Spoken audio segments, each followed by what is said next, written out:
नमस्कार मित्रांनो, स्वागत आहे तुमच्या लाडक्या भावाच्या यूट्यूब चॅनलमध्ये। आज आपण जाणून घेणार आहोत भेंडोळची घटमांडणी।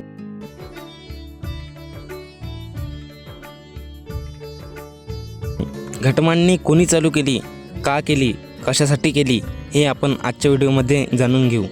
ही परंपरा 350 वर्षापासून सुरू झाली।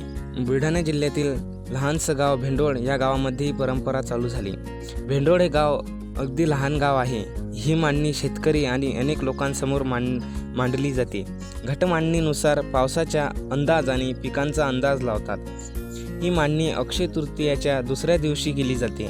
चंद्रभाग वाघ महाराजने 1650 साली वातावरणातील बदलावरून नक्षत्राचा अभ्यास केला। पाऊस पिकांची भविष्यवाणी करण्यासाठी शेतकऱ्यांच्या मदतीसाठी ही घटमांडणी केली जाते। आता त्यांचे वंशज पुंजाजी महाराज वाघ, सारंगधर महाराज वाघ ही निभावत आहेत। हे दोघे मिळून भेंडोळची भविष्यवाणी करतात। भेंडोळच्या भविष्यवाणीमध्ये नेमके कोणत्या विषयांवर ही भविष्यवाणी केली जाते?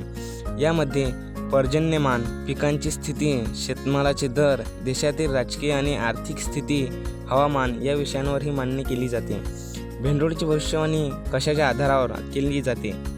गावाबाहेरच्या एका शेतामध्ये गड्डा केला जाते आणि घागर मातीचे 4 ढेकळे, पापडपुरी, कुरडई, सांडोळी, पान सुपारी, गहू, ज्वारी, तीळ, बाजरी, तांदूळ, आंबाडे, वाटाणा सारखी मसूर, करडी ठेवली जाते।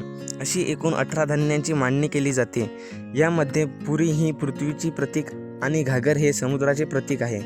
पावसाळ्याचे प्रतीक म्हणून मातीचे ढेकळं ठेवली जाते। यानंतर दुसऱ्या दिवशी घटमांडणीमध्ये झालेल्या बदलांचे निरीक्षण करून वर्षभर सांगितले जाते। अशी ही भेंडोळची घटमांडणी असते।